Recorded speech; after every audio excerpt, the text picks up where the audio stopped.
के और भी बड़े टॉपिक्स, बजट के बाद जो मार्केट मूव्स है उन सब पर बातचीत करते हैं सैमको के फाउंडर एंड सीईओ जिमित मोदी से।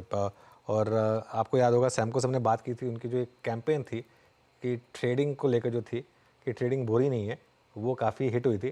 तो जिमित जी, गुड आफ्टरनून। तो क्या कह रहे हैं आप, जो आपकी स्टडी कह रही है कि ये जो एफएनओ में लॉसेस हो रहे हैं, ये क्या इसलिए हो रहे हैं कि लोग बिना सोचे समझे, बिना हेज करे ट्रेडिंग कर रहे हैं, और अगर इसमें कुछ थोड़ा सा इम्प्रूवमेंट की जाए, थोड़ी सी ट्वीकिंग की जाए तो रिजल्ट बेटर हो सकते हैं? तो पहले तो वेरी गुड आफ्टरनून अनुज जी, बहुत बहुत शुक्रिया मुझे आपके शो पर बुलाने के लिए। तो जैसे आपने कहा कि सेबी की स्टडी कहती है कि 90% लोग लॉस करते हैं एफएनओ सेगमेंट। तो हम भी ब्रोकर है, we have a critical mass of trader. तो हमने जाके एक एडिशनल एनालिसिस किया कि लोग ये लॉस क्यों करते हैं, ये 90% जो लॉस करते हैं उसका मेन कारण क्या है। तो उसमें कुछ बहुत इंटरेस्टिंग फाइंडिंग निकली। तो पहली तो ये चीज हमने पता की कि 97.6%, यानी हर 100 में से तकरीबन 97-98 लोग ये one side unhedged option trading करते हैं। यानी वो या तो केवल सिर्फ पुट खरीदेंगे या पुट बेचेंगे, या तो केवल सिर्फ कॉल खरीदेंगे या कॉल बेचेंगे। ये सिंगल साइड ही ट्रेड करते हैं, या हेज, कोई टाइप का हेज या कोई टाइप की स्ट्रेटेजी डिप्लॉय नहीं करते। एंड उसमें भी अधिकतर लोग जो है वो option buying, typically lottery ticket के जैसा ट्रेडिंग करने की कोशिश करते हैं। सो या तो वो कॉल लेते हैं या वो पुट खरीदते हैं। अभी ऐसे हमने देखा है कि इसमें से 97-98% लोग पैसा गवाते हैं बिकॉज वो लोग अनहेज्ड ट्रेडिंग कर रहे हैं। और ये जो लोग तकरीबन पैसा गवा रहे हैं, ये इनका एवरेज लॉस जो है ये तकरीबन 65-70 हजार रुपए। अभी बात करते हो जो बैलेंस 2-2.5% लोग हैं जो हेज्ड ट्रेडिंग करते हैं। यानी वो क्या करेंगे, वो एक कॉल लेंगे, उसके सामने ऊपर का कॉल बेच देंगे तो कवर्ड कॉल टाइप स्ट्रेटेजी करेंगे, या एक पुट खरीदेंगे, उसके नीचे के स्ट्राइक का पुट बेच देंगे। तो एक सो बेसिकली वो स्प्रेड्स, कॉन्डोर्स, जिसको हम ऑप्शन स्ट्रेटेजीज कहते हैं, वो ऑप्शन स्ट्रेटेजीज में जो लोग ट्रेड करते हैं वो 2.2% लोग जो लॉस कर रहे हैं वो 60 हजार कर रहे हैं। जो लोग ये हेज स्ट्रेटेजीज कर रहे हैं वो तकरीबन 1,95,000 का प्रॉफिट कर रहे हैं। यानी जिन लूजर से 3 गुना ज्यादा प्रॉफिट वो कमा रहे हैं। सो ये एक बहुत बड़ी इंटरेस्टिंग फाइंडिंग थी कि जो सबसे बड़ा रीजन है जिसके कारण लोग पैसा गवा रहे हैं, वो है कि वन साइड नेकेड, जिसे हम कहते हैं नेकेड ऑप्शंस ट्रेडिंग के कारण लॉसेस हो रहे हैं। ओके, तो इस ये प्रोडक्ट जो है, ये इसमें किस तरीके से काम होगा? क्या मार्जिन रिक्वायरमेंट्स थोड़े ज़्यादा होंगे? क्या आपकी इसमें कोई पर्टिकुलर फीस होगी? ये किस तरीके से एक्सेसिबल होगा? या सो हमने, बिकॉज ये फाइंडिंग हमने ढूंढी, तो हमने इसके वजह से एक प्रोडक्ट लॉन्च किया, ऑप्शंस ब्रो करके। तो ये एक ऑप्शंस ट्रेडिंग प्लेटफॉर्म है, और bro is actually an acronym. इसका मतलब है, इसका B stands for build, R stands for research, और ओ स्टैंड्स फॉर ऑप्टिमाइज। तो इसमें बेसिकली हम क्या कह रहे हैं कि किसी भी ट्रेडर को कि आप एक अपना व्यू सिलेक्ट कीजिए कि आपको लगता है बाजार में तेजी है या मंदी है। उसके बेसिस पे आपको एक series of options strategies present की जाएंगी, जो हाई रिस्क से लेके मॉडरेट रिस्क से लेके लो रिस्क तक अक्रॉस द बोर्ड आपको ऑप्शंस दिखेंगे। तो आप नेकेड जो ऑप्शन ट्रेडिंग कर रहे हो, जो आप वन साइड जिसमें आपको नुकसान हो रहा है, उसके बदले आप एक एक हेज्ड अप्रोच, एक स्ट्रेटेजी अप्रोच यूज करिए ऑप्शन ट्रेडिंग में, जिसके कारण आपका चांसेस ऑफ सक्सेस बढ़ सकता है। इसीलिए ये बिल्ड करिए, आप आपका व्यू बिल्ड करिए, रिसर्च करिए जो जो स्ट्रेटजीज अवेलेबल है उसमें। अच्छा, उसमें भी आपको कई सारे ऑप्शंस मिलेंगे। एक कुछ लो मार्जिन वाले ऑप्शंस मिलेंगे जहां पे आपको शायद 5 से 25 हजार रुपए तक का मार्जिन लगेगा। कुछ हाई मार्जिन वाले ऑप्शंस मिलेंगे जहां पे आपको समझो 1.5 लाख से 1.5 लाख वाला की जो मार्जिन लगेगा उसकी स्ट्रेटजीज मिलेंगी। प्रीमियम्स विल बी डिफरेंट, और जो रिस्क रिवॉर्ड है, प्रोबेबिलिटी है, वो सब ध्यान में रखते हुए आपको ऑप्शंस प्रेजेंट किए जाएंगे। तो अल्टीमेटली आप नेकेड ऑप्शंस ट्रेडिंग से एक स्ट्रेटजी बेस्ड ट्रेडिंग पे मूव कर सकते हो। एंड एक्चुअली आज आपकी जो लोगों की गिनती 97% में हो रही है because of naked trading, you can actually become far more successful. और ये जो हमारा ऑप्शंस ब्रो ट्रेडिंग प्लेटफॉर्म है, इसके लिए हम कोई चार्ज नहीं करिए। This is embedded as a part of the Samco platform.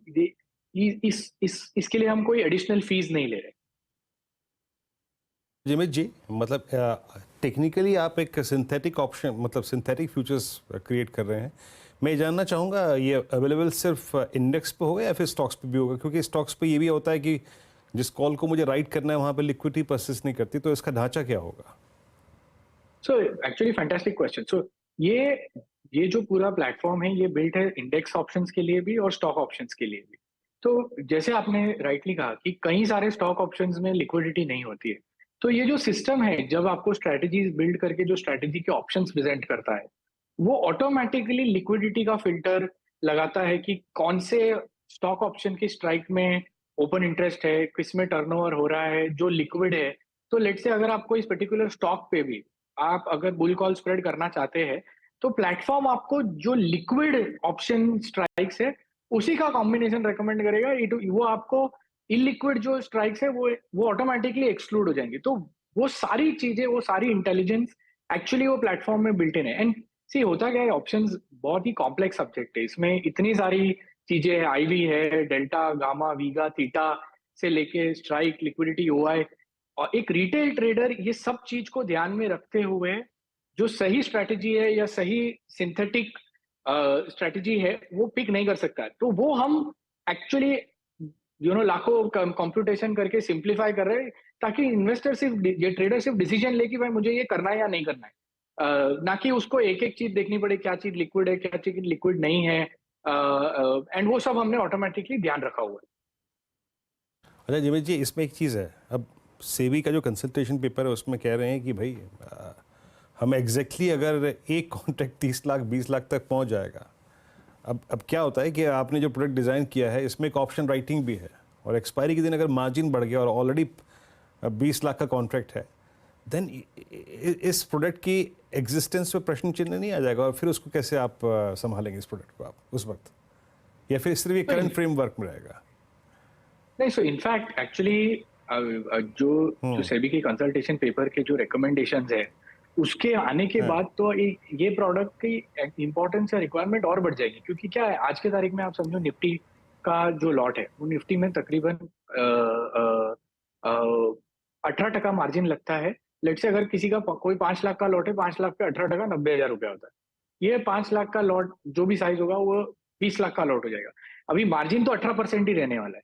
तो ये 20 लाख का मार्जिन, 20 लाख पे 18% मार्जिन 3,60,000 रुपया हो जाएगा, अगर आप लेट से नेकेड पुट राइटिंग कर रहे हो या नेकेड कॉल राइटिंग कर रहे हो।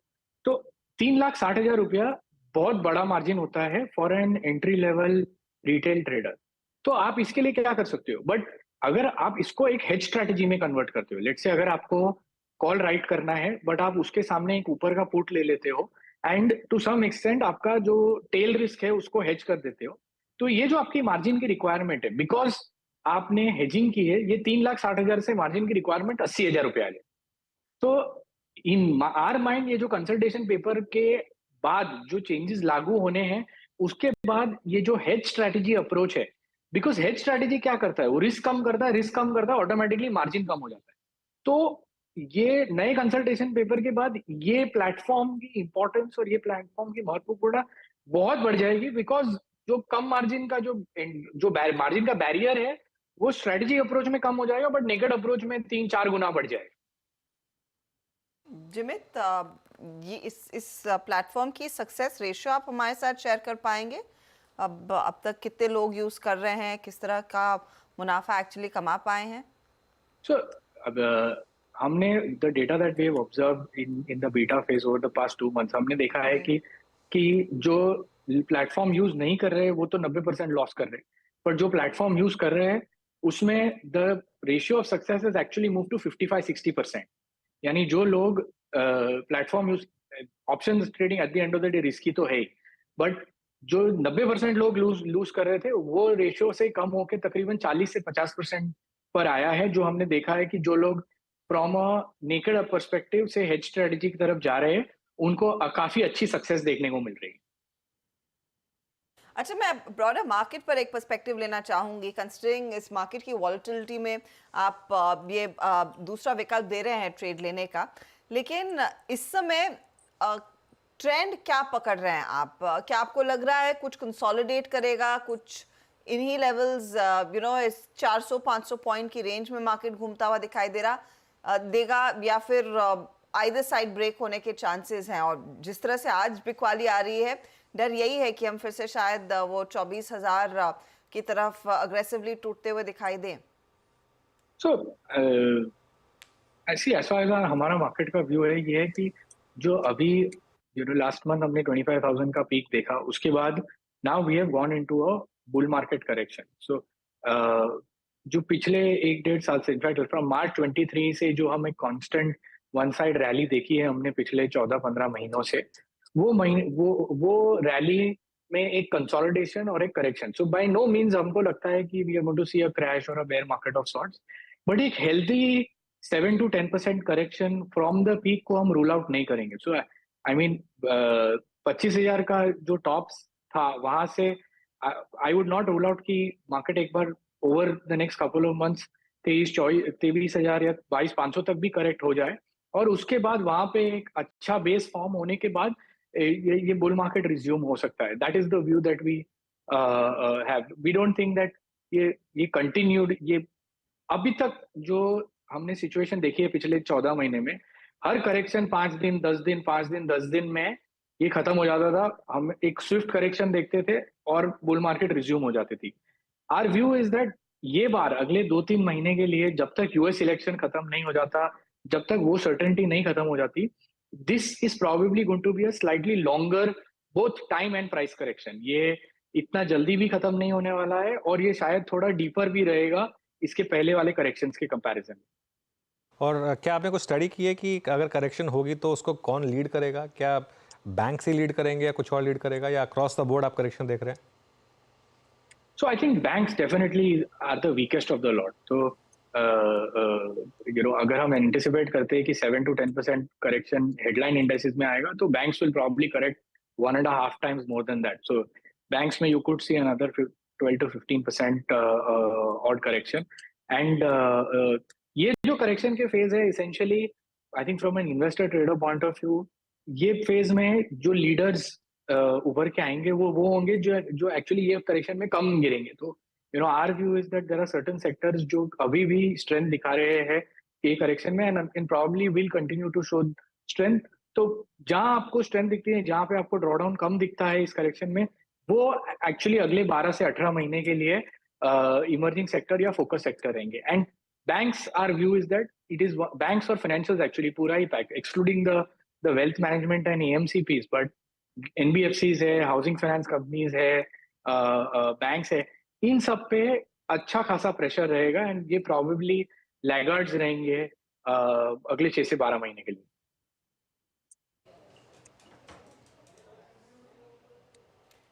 जिमित, शुक्रिया हमारे लिए समय निकालने के लिए।